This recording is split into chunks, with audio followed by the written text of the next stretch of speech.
on Rough Edge FM. All right, welcome back, ladies and gentlemen. This is Digital Marketing Edge. I am your host, James Lantine, and next to me is Kansas City's very own Matthew Brownfield. So, what is that? Kansas? Is that like the football team? Oh, there you go. Hey, sorry about last year, by the way. Oh man, that was a tough game. I'm still a Brady fan, so you know, where he goes, I go. Why? Too many. I'm so, Patrick Mahomes. He's like, what is he? What are you like? Isn't this like your 20th Super Bowl or something? Like they're just giving him rags because he's like so old. It's like, I wonder if he ever is going to retire. I mean, you know what? Props to him though. I mean, he plays at an amazing level for being as old as he is. Yeah, I mean, so people are talking about a rematch this year. That would be nice, just with a different outcome. So I hope so. Yeah, it's funny. I was joking. I was talking with a group. We had a golf party for Joshua's high school golf team. So they all came to the House of Magic and we did a pizza party for them. And we were talking with some of the parents about how we have a friend that's in a rock band, like, a real rock band, like Steppenwolf, Yep. And so we were joking because we were on the tour bus with this one group, and I was like, it was the geriatrics ward. But then also you see them going up to the stage with their walkers, but then all of a sudden they get on stage and it's like, yeah,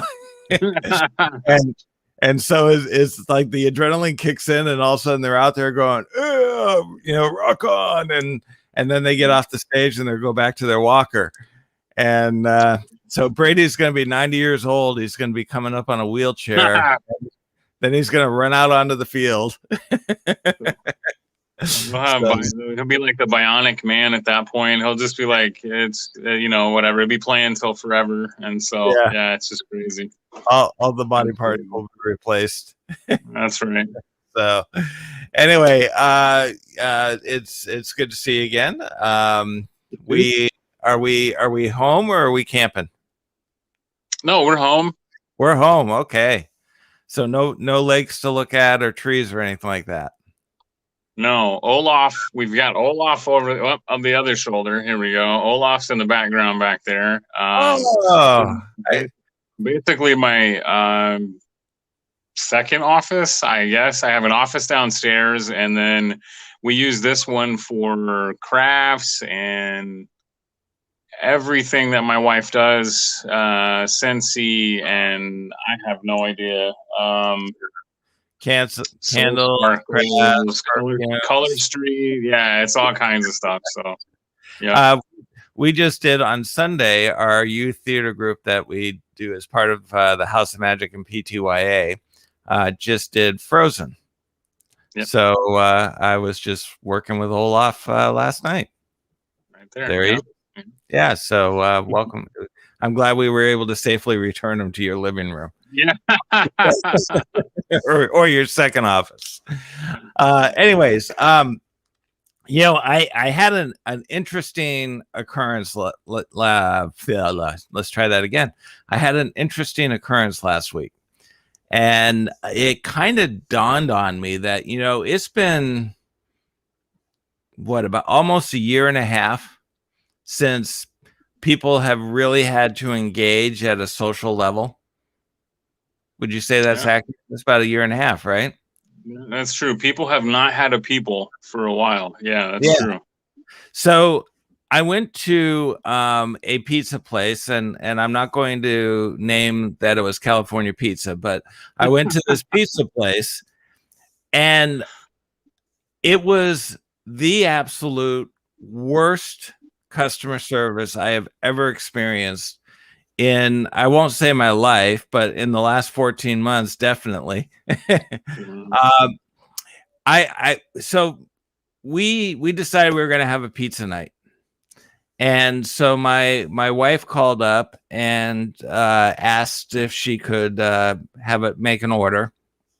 And they said, please hold. And they put her on hold. And then they left her.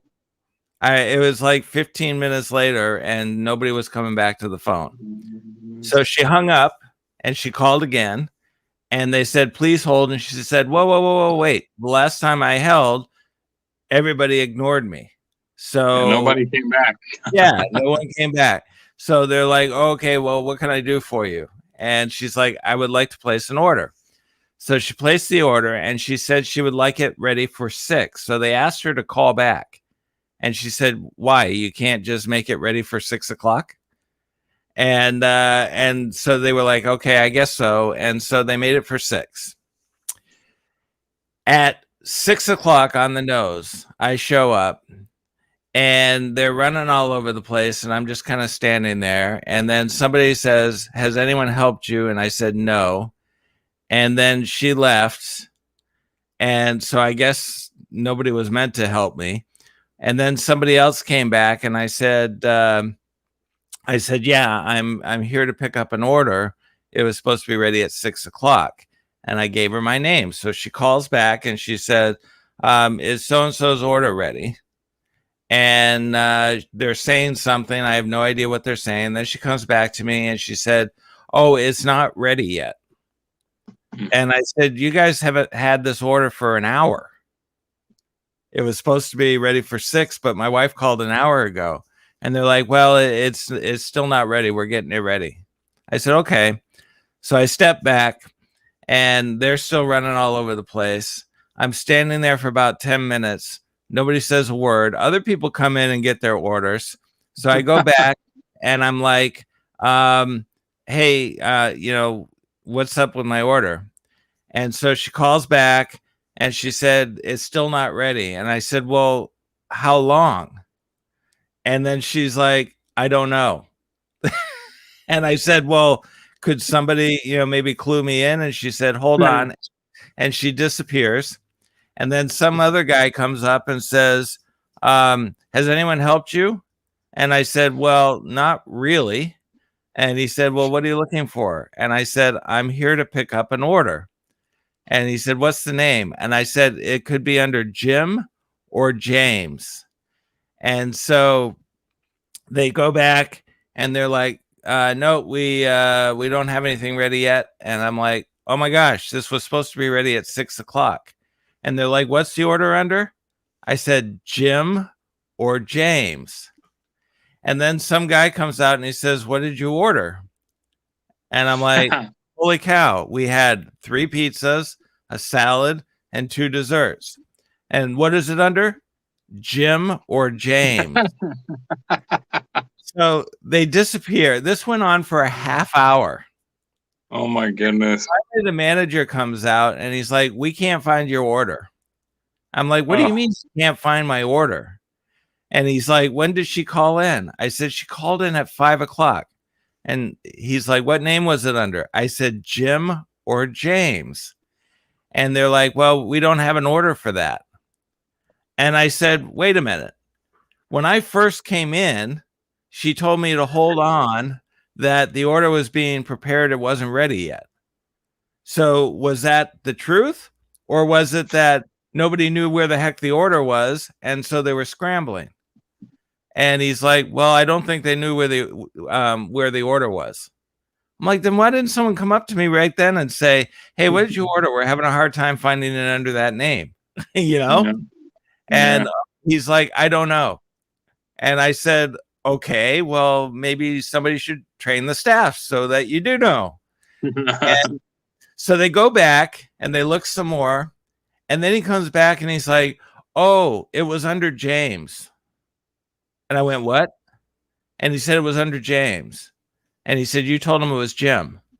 I said, oh my goodness. I said, well, first of all, the last time I checked, Jim and James were kind of the same thing. But every single time I said Jim or James. And he's like, well, when you say Jim and then it's under James. I said, no. Every single time I said Jim or James. And they're like, well, he must not have heard you right. And I said Jim or James to you. Why are you asking me as oh, it's under James, not Jim. And he's like, well, your order's ready. And I said, okay, so hold on a minute. Does that mean my order has been ready since 6 o'clock? And it's now almost 6:45? And and he's like, yeah. I said, well, then take it back and recook it, because I'm not taking that order sitting under a light for 45 minutes. And I was just like, oh my gosh, it was utter chaos. Wow. I mean, people were That's running brutal. around. They had it was just like complete chaos. And so it kind of made me think, it's like, wow, we have been so out of touch in dealing with real human beings that it's going to take like a whole retraining to get people to understand what customer service means. So, Matthew, if I went up to you and I said, I have an order under Jim or James for pizza, and you went and checked back and they went, I don't see that order, what would your response to me be? I'm unable to find that order, but I would be happy to assist you. What did you order? And we can get that done for you. And I mean, that's a wow. That's a 30. Well, I mean, if you count the time that your wife's been on the phone, that's an hour-long process. Yeah. Of immense frustration. I mean, you're a more patient human being than I am. When they would have said, we don't, a few minutes, and then when you went back, we don't see anything under that, I've been like, bye. I would have been gone. So I would have been like, but nope, Julie wanted pizza. What's that? It's really good pizza. I don't know, man. I maybe if it's worth it, but I know. But what kills me is that meant there was actually an order with 3 pizzas and 2 desserts sitting under a light the whole time. And nobody went up to that order and went, huh, this has been sitting here for a little bit. I wonder if maybe this might be his. The whole time they went up. So yeah, it's, I've been trying to talk with Jared and Josh and stuff, because we have lost the ability. Jared, his golf coach, was bringing each of the kids up and saying a little something about them. And when Jared's golf coach brought Jared up, he said, one of the things that struck me about Jared is the very first time I met him, and Jared was talking to me about being interested in golf and what he would need to do to be able to get on the team. He said the entire time Jared made direct eye contact with me. Not once did he look away when I was explaining what needed to be done. And he thought to himself, wow, I got to be really careful about, because this kid's like really paying attention. And he had said that was he said most kids, when you talk to them, and this is true with most people, they don't look at you. They don't look you in the eyes. And he was just completely struck by the fact that Jared, and I've always told Jared, I said, you shake a hand firmly and you look them in the eyes. And that's intimidating for a lot of people. So, but when you said the word retraining, I was like, oh man, that's a trigger word for some people, because there's a whole political spectrum out there that is triggered by that whole retraining thing, and thinking that we have to be retrained, and I don't think that necessarily is what you're talking about. But that word though, retraining, I think most people, because of the way the media portrays it, sometimes it has a negative connotation. But it's interesting to think about customer service in that regard. Like, if you don't know how to do something, right, it's not really your fault. If you don't have the training to do it. Now, if you've been trained and you forget, that's one thing, and you can get, retrained or whatever. But there is a entire population of people that have no interest really in understanding how to just communicate with another person, or take any type of responsibility for the position that they have. Like, technically, it's not those, they're representatives of California Kitchen. And I'm sure that California Kitchen would have preferred them to handle that much differently, right? But ultimately, they're not California Kitchen. They're persons, they're humans. And so that part of it is, to me, that's what's becoming so frustrating with customer service, is that there is no dynamic that says, I'm going to take ownership of this anymore. You know what I mean? Like, if one person, if the one, either the first person you spoke with or the second or the third, if one of those people would have said, I'm going to stick with this until we find a solution, until we either find your order or we can remake it. Because ultimately, if the first person wouldn't have found the order and just said, hey, remake these pizzas real quick, you would have been out there in half the time, not having to wait any longer. And so that part of it is frustrating for me. I see that as a, you want to call it a symptom of younger generation. And I mean, not all kids, but there is a large group of the segment of the population that personal responsibility is not something that is either being taught, or it's not a high value in terms of value system anymore. I mean, I find I can preach into the choir here. I find that with my own kids, you know what I mean? Like, so I understand that's out there. I think the only thing that we can do to correct it is to try to instill that in them. Like, I tell Jeremiah the same thing. Like you just said, when you meet someone, you look them in the eye. You if it's a business associate or whoever it is, you say hi, you shake their hand, firmly. Look them in the eye. I mean, the eye contact to me is the biggest teller of all things. Like, that's a measurement when, my daughter starts dating and stuff. People that don't look me in the eye, like, bye, you can leave now. You're not, you don't have to stay. So it's like, it's one of those things that is it's very easy to do. I mean, for me, I think for us, we see like customer service and we'd like to smack some people, is probably the best way to say it. Like, smack some people, just what's wrong with you? You know what I mean? Like, I personally like to do that to a couple business owners I know that have thrown us under the bus, but it happens. You know what I mean? Like, you can't, there's a great play. I don't know if you've ever heard of it, but You Can't Get There From Here. Have you ever heard of that play? No.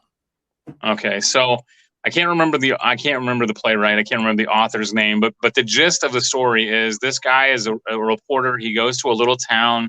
The little town has become famous because they have one road in and one road out, and they make their entire, budget for the town on the pothole in the town, because every car that hits it breaks down and then it has to go to the shop.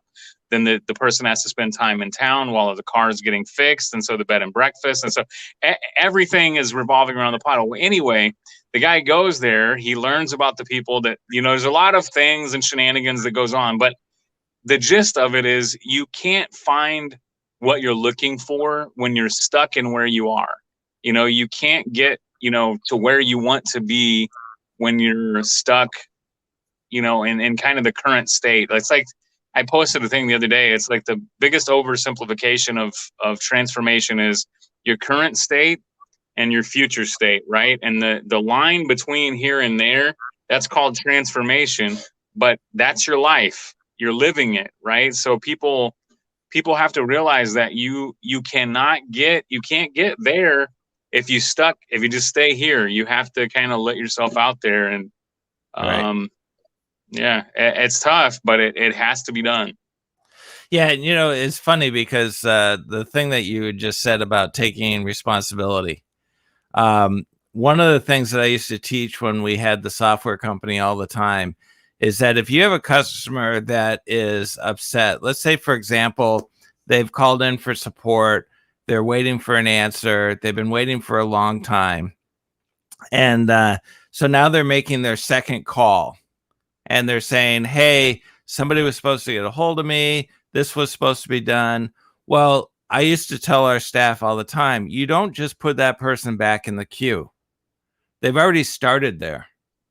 So you take ownership, you take responsibility for it, and you say, let me find out where this is at, and I will get you an answer. And so you personally take that person by the hand and you guide them through the system, and you find out who's working on it, where is it at, what are they supposed to be doing, and then you personally hand that person from you to them to make sure that the handoff was done correctly. And if it can't be done that way, then you get back on the phone with that customer and you explain, hey, the person that's helping you is this person. This is where things are at. He just needs about another 10 minutes and he'll be getting back to you. And you make sure that he gets back. It's now your responsibility. So after 10 minutes goes by, reach out to that other staff person and say, hey, did you get a hold of so-and-so? And if they did, great, it's done. If they didn't, then you get on the phone and you say, hey, he's not available right now, but he assures me he's working on it. Don't just, it's yours now. And and that is so key to making somebody. And the other thing you said, when somebody comes into our shop, we never just let them walk in. As soon as they come through the door, it's like, hey, how you doing? How's it going? Good to see you. Is there anything I can do to help you? It's relational. Business is relational. Whether, I think we talked about this before, but I hate the saying business isn't personal. Yes, it is. It is. It is completely personal. It is a relationship with another human that is doing something that they love to do, hopefully, and you mean you're going to get people that are doing something they don't love to do and they're still trying to make it work. But it is, for the most part, entrepreneurial people are people that are doing something that they really do like to do or enjoy to do. And when, especially for us, we're partnering with them to assist them in growing their own business, which I think that for me, I love that. I love that at a personal level in coaching. I love that just as a human being, seeing people grow. I love that. I love people getting it. I love people, learning. I love people, finding a challenge and pushing through the challenge. I mean, it's an amazing thing when you can take someone and partner with them and help them to see that they have the power to do it. They have the ability to do it themselves. And I think that's one reason, both of us are really excited about the DIY, the digital marketing. Show it them, you teach a person how to fish, you're feeding them for a lifetime. If you fish for them, you may feed them for the day, you may feed them for a couple days, but they're going to have to come back to you. And it's okay if that's where you start at, but I think it's more powerful to teach the person and then let them go out and fish, or in this case, go out and market themselves, because they know their business best, right? They understand their business. You understand magic and magic products and, theater and production and all of that more than I ever could. It would make absolutely zero sense for me to try to come to you and say, man, I'm going to just take over this production of Frozen. Okay. And Olaf is going to stand over here by the sun. And, you're going to get all kinds of, crazy stuff that happens. And so it is much better to be in a partnership piece with, especially in our business. And it's full of, unfortunately, bad apples. But we're two good apples, and we're doing our best to support all the really good apples out there. There are a few bad apples that throw up on us, and we get some bad applesauce and stuff like that. But yeah, it's just it's one of my great. Maybe our DME logo should be an apple with D on the top and M and we should so change it to a round cube. I don't know. Round with a leaf sticking out of the top. So but yeah, it's, it's so true. And I love the analogy that you had, teach somebody to fish and they eat for a lifetime. And that Yeah. is exactly what we're doing with the whole DIY stuff. So with the, with the whole thing about, customer service and all of that, I mean, I think there's definitely, you can, when you walk into places now and you see people, you can tell people have been on vacation way too long. And I think there's going to be this kind of revamping of getting people back out on the curve, and learning that the whole process all over again. I mean, there's so many people who have been doing it from home. Now all of a sudden you're back in an office or back in a store, and it's going to be an interesting few months, I think. So, I mean, there's people that don't even want to. I mean, there are some companies that aren't even going back to the office. They've learned that they can be more productive with their workers at home and have less overhead. So, I mean, there's some give and take there, but there's also the flip side of that, where there's people that are sitting at home and they don't even want to work. Like we're in a weird dichotomy right now, like the two opposing ideologies, and it's just clashing, and I mean, that's tough. I mean, if you can tell, like, a perfect example of that is those people sitting at home. If they do go back to work, you're going to see that person's attitude at work too. They're going to be the person over there in the corner, just standing there, shaking their head, and you're going to have attitude at work. It's like you see that now. It's the epitome of your example. It's California kitchen times 100,000 all over America, because people don't care, or they have no sense of personal responsibility. And yeah, that bugs the ever-loving crap out of me. Yeah, and so this is really going to bug you then. So there's a measure that's being passed in California right now with regards to math. And so a friend of mine went to this conference where they were talking about how there's such a diversity between people with math. I mean, there are people that are at a really high level, and then there are people that are just getting lost down below. They just can't comprehend, they can't keep up with it, and everything like that. And so the gentleman giving the talk had a graph, and he was talking about how they want to limit taking AP math until you're a junior, not allowing people in the younger years to take such an elevated level of math. And if you look at the chart, so you would think that, ideally it makes sense that if you have a pool of people that are, I'm going to try to get on the camera the right way. If you have a pool of people that are down here and you have a pool of people up here, your logic would say, all right, let's see what we can do to bring these people closer to here, because this is a great place to be. And it's the same thing financially. If you got a group of people up here that are making a ton of money, it would make sense to say, let's try to bring these people up so that they can, make a good living as well. Right. Well, with math in California, they're about to pass a measure that is going to take these people and bring them down here, so there isn't such a diversity between the gap. And it's the same ideology with the finances. Let's take from here and bring those people down because they're making too much, so that there's not as much of a gap. It's like, well, wait a minute. No, let's bring this way, not this way. Yeah, the idea would be, it would seem, I mean, from a logical perspective, easier to bring people up than to pull people down. I mean, yeah, people.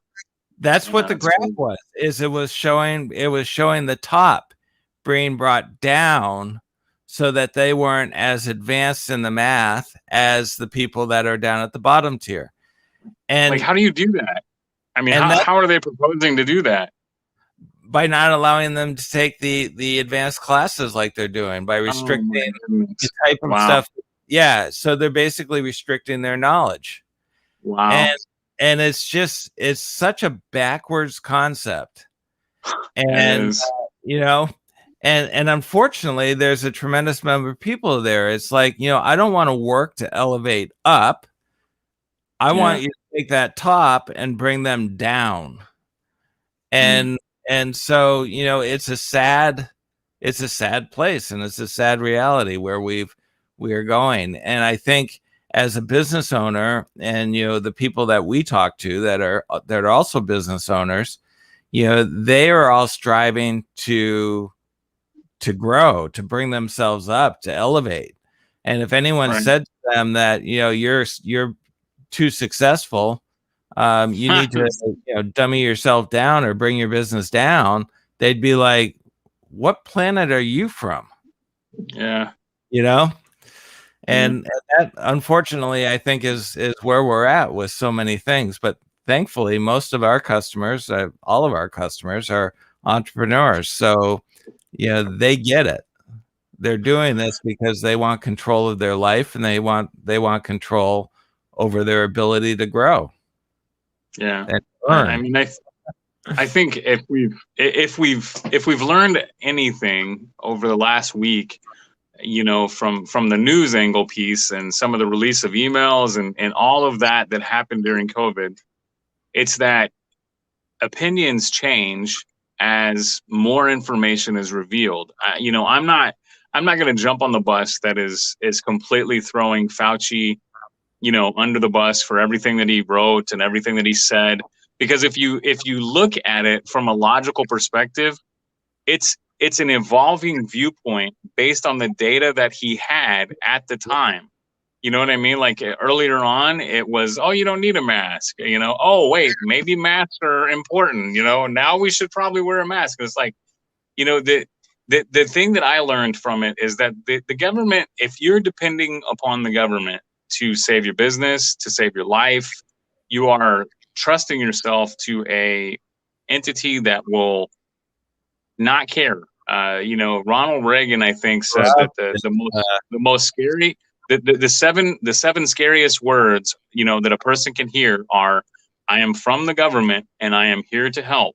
That is the most, scary thing that you can hear from the government, because they do try to help. But I mean, if you look at all, I'm going off on a little rant here, so I'll be careful. But if you look at all the things that we have to pay for, that 125 years ago you did not have to pay for. You have to pay to start a business, right? You have to pay to go fishing. You have to pay to go hunting. I saw Mark Zuckerberg's post the other day. Apparently, you have to have a permit in California to go hiking on some of the mountains. So it's like, you got to have a hiking permit. You got to have a building permit. You got to have a gardening permit. You got to have a registration thing for your car. You got to have a license. You got to pay sales tax. I mean, 125 years ago, those things did not exist. We are, from my perspective, we are free range humans living in a tax farm, and it is ridiculous. It is ridiculous. I like that analogy. I love your analogies. They're pretty good sometimes. I crack myself up.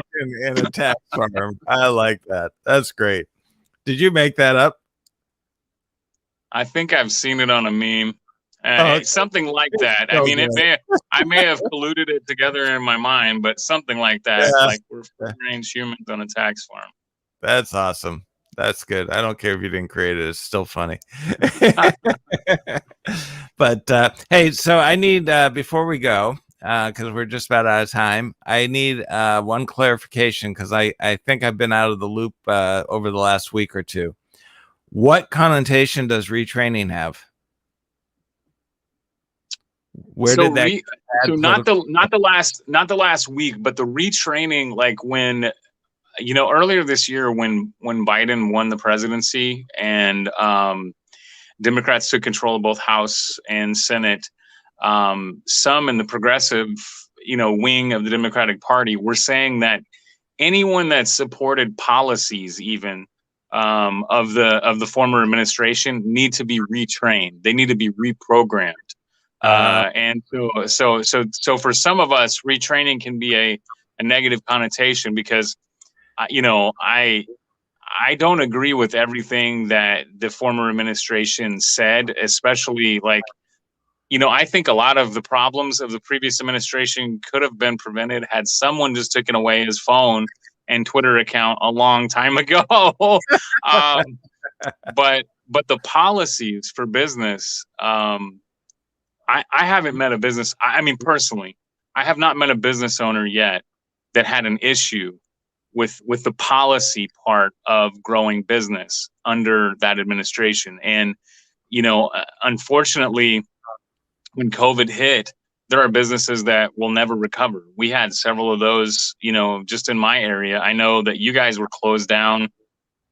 I think longer than Michigan. Even I think between Michigan and Governor Mussolini out there, you guys were you were just, I mean, living under a dictatorship to some degree. Like it is just miraculous that you're even able to open finally. And then I saw yesterday that he said he's reneging on the June 15th thing. So I'm like, are they ever going to open up California? Or are they just, what are they going to do? Well, I got to tell you, I've already announced that as of June 15th, we are a mask optional facility if you've been vaccinated, and it's entirely up to you. This is America, and if you choose to not wear a mask and you weren't vaccinated, that's on you. And everybody in our office has been vaccinated, so we are a mask optional facility, and and I'm not stepping back from that, regardless of what Nuisance says. Nuisance, yeah. Nuisance, so, that's good. Mussolini, Nuisance, whatever. There's a lot of names for him. Yes, there are. There are definitely a lot of names for him, and most of them are good. But I mean, this is definitely going to be an interesting summer to kind of watch how things unfold and how people kind of get back in. I do know that the people that I've been talking to, and the people that came to our facility this weekend for that party, everybody is done. They're just it's like, we're done. We are moving on, and we don't care anymore what our government says. We're done. We've done everything they've asked us to do, and that's it. So there's a lot of fed up people. Yeah, I mean, I seen that this weekend. We handed out real quick. We handed out water and tea to people going to the St. Joseph's Fun Days, which is just like every year except for last year, of course, because of COVID. They usually have like a little carnival and games and little tent with bands and stuff like that. So it's really cool time. And I saw there are thousands of people, and none of them were wearing a mask. I mean, it was amazing to see people just living again. I mean, I was so excited just to see people, like, you know what I mean? Like peopling again out in public, and, went over there and we were able to play games and didn't have to worry about, standing 6 feet apart. And I didn't see like a little social distance thing on the ground. And it was just so nice to be able to get out in public again and not have to deal with some of the restrictions. So I think more of that is coming, because I think, you're right. People are done, especially business owners. We're done. So I'm calling this the new normal. There you go. We had the new normal. Now we are going to a new normal. Yeah, new normal. So I like that. Say that real fast. Anyways, Matthew, it was great talking to you. I'm sure we ticked off a few listeners, but hey, this is the new normal, so get used to it. I will tell you one thing that I have learned from all of this. I'm done begging for people's participation, and I'll explain what I mean on that real quick. We are now starting to do Spellbound, and we're doing all these different things. We're trying to get the shows back up. And I used to spend so much time saying, "Oh, please come perform. Come, oh, would you perform? Oh, please, do this, or oh, please, would you like to?" It's like, no, I'll put an invitation out there now. If you'd like to send me a thing, I'll reach out to somebody. If they don't call back, I'm moving on. I'm not going to be, well, why don't they want to do it? Why aren't they calling? I'm like, done. So maybe the problem is them, not you. That's a powerful thing to learn. Yeah. And that's where I'm trying to be, because so much of it is like, what's wrong with me? And it's like, no, you know what? I have a good thing here, and I have something that 98% of the people in my industry don't have. I have a magic shop, I have my own theater, and I have a place where I can perform. And if people want to partake and enjoy, great. If not, I'm not chasing you. So that's my new normal. That I'm proud of you. I'm proud to even hear that. I mean that sincerely. I am. I was excited to see you put yourself out there for the thing, and congratulations too on the top 5 Magic Show podcast to listen to in 2021. So that's amazing, man. I think that's great. Yep. So we I know it's not the start of 2021, but it is kind of the start of 2021 because we never were really able to start it. That's right. Yeah. So now, given the fact that things are reopening, it's time to actually officially launch 2021, which is going to be a great year for us, and it's going to be a different mentality and a different attitude. I mean, you've already started doing it. You're over 100 pounds now, right? Yeah, 100 and what am I up to now? 105 pounds lost. Yeah. Oh. So these are new beginnings, and it's going to be an exciting year. So Matthew, as always, great talking to you. Good to see you again. And we will see you all next week. So everybody stay safe and stay strong. Digital Marketing Edge is brought to you by My Digital Marketing Edge.